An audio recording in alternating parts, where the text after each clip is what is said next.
Hello வணக்கம் and welcome மக்களே. நம்மளோட சேனலில் போடக்கூடிய வீடியோக்கு தொடர்ந்து உங்களுக்கு கிடைக்கிறதுக்கு சப்ஸ்கிரைப் பட்டனை கிளிக் பண்ணிக்கோங்க. உடனே நோட்டிஃபிகேஷன் கிடைக்கணும்னா பக்கத்தில் இருக்க பெல் ஐக்கானை சேர்த்து இன்னைக்கு நம்ம எதை பற்றி பார்க்க போகிறோம் அப்படின்னு பார்த்தீங்கன்னா, மருத்துவ குணம் நிறைந்த அவகோடா பழம், அந்த பழத்தை பற்றி தான் பார்க்க போகிறோம். இந்த பழத்தில் மனிதனோட ஆரோக்கியத்தை மேம்படுத்துறத மிக சிறந்த பங்கு வகிக்குதுங்க. அவகோடா பழத்தில் நல்ல கொழுப்பு, magnesium, potassium, vitamin C, vitamin K1, vitamin B6 மற்றும் கார்போஹைட்ரேட்டுகள் அடங்கியிருக்குங்க. ஆர்த்ரைட்டிஸான மூட்டு வலி பிரச்சனையால அவஸ்தைப்படுறவங்களுக்கு இந்த பழம் சாப்பிட்டு வந்தா மூட்டு வலி பிரச்சனை சரியாயிடுமாங்க. அதாவது சிறுநீரகத்துல கற்கள் இருக்கக்கூடியவங்க இந்த பழத்தை சாப்பிட்றதுனால சிறுநீரகம் உற்பத்தி ஆகுறத அதிகரிச்சு அந்த கற்கள் நீங்கிறதுக்கு இது உதவியா இருக்குங்க.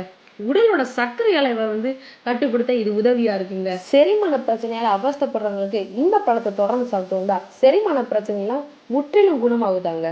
கெட்ட கொழுப்பு குறைச்சி நல்ல கொழுப்பை அதிகரிக்கிறதுக்கு இது ரொம்ப உதவியா இருக்குங்க.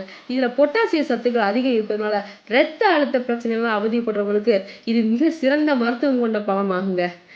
கேன்சர் போன்ற கொடிய நோயால் அவஸ்தைப்படுறவங்களுக்கு இந்த பழத்தை சாப்பிடுறதுனால நோய் எதிர்ப்பு சக்தி அதிகரிக்குதுங்க. அப்படியே சாப்பிட்டா நம்மளுக்கு ஒரு மாதிரி டேஸ்ட்லெஸ்ஸா இருக்கும். அதனால நம்ம இது இன்னைக்கு ஜூஸ் மாதிரி போட்டு தான் சாப்பிட போறோம். அந்த ஜூஸை இப்போ எப்படி செய்யலாம் அப்படின்னு நம்ம பார்க்கலாம் வாங்க. நம்ம செய்ய போற அவகோடா ஜூஸ்க்கு என்னெல்லாம் இன்கிரீடியன்ஸ் தேவை அப்படிங்கிறத பார்த்துடலாம். 2 அவகோடா, ஃப்ரெஷ் கவு மில்க் தேவையான அளவு, 15 to 20 பீசஸ் முந்திரி, அப்புறம் தேவையான அளவு சுகர். நான் சுகரை இதில் காட்டல, ஏன் அப்படின்னு சொன்னா நம்ம வீட்டில் நிறைய பேர் சுகர் பேஷண்ட்ஸ்லாம் இருப்பாங்க. அவங்களுக்கு நம்ம சுகர் போடாமலே கொடுக்கலாம்.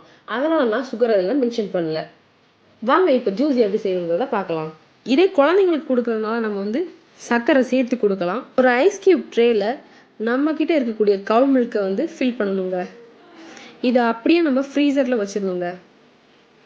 இதை இந்த மாதிரி செஞ்சு வைக்கிறதுனால நம்ம ஒரு ஐஸ்கிரீம் சாப்பிட்ற மாதிரியே ஒரு ஃபீல் இருக்குங்க. இதை நம்ம இப்போ ஃப்ரீஸ் பண்ணிடலாம்.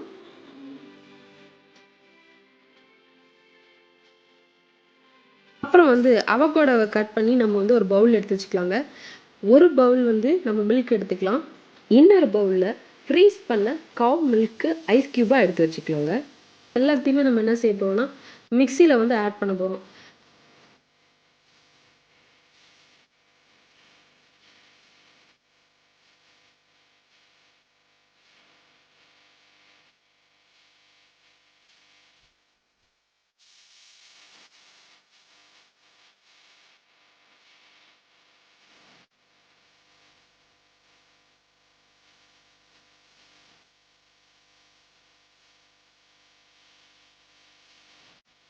தேவையான அளவு சுகர் ஆட் பண்ணிக்கலாம். நான் குழந்தைங்களுக்காக ப்ரிப்பேர் பண்ணுறேன், அதனால நான் சுகர் ஆட் பண்ணிக்கிறேன்.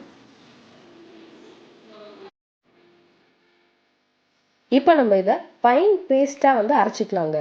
கடைசியாக 15 to 20 பீசஸ் முந்திரியை ஆட் பண்ணிக்கலாங்க. இதை மையெல்லாம் அரைச்சிடலாங்க. கொஞ்சமாக முந்திரியை உடச்சி போட்டு இதுதாங்க அவகோடா ஜூஸ். ரொம்ப டேஸ்ட்டாகவும் சுவையாகவும் இருக்குங்க. நம்ம வீட்டு குழந்தைங்களாம் ரொம்ப விரும்பி சாப்பிடுவாங்க. இதை நீங்களும் உங்கள் வீட்டில் ட்ரை பண்ணி பாருங்கள். ட்ரை பண்ணி பார்த்துட்டு கமெண்ட் செக்ஷனில் கமெண்ட் பண்ணுங்கள். இந்த வீடியோ உங்களுக்கு பிடிச்சதுன்னா மறக்காமல் லைக் பண்ணுங்கள், ஷேர் பண்ணுங்கள். நம்ம சேனலை சப்ஸ்கிரைப் பண்ண மறந்துடாதீங்க. நன்றி, வணக்கம்.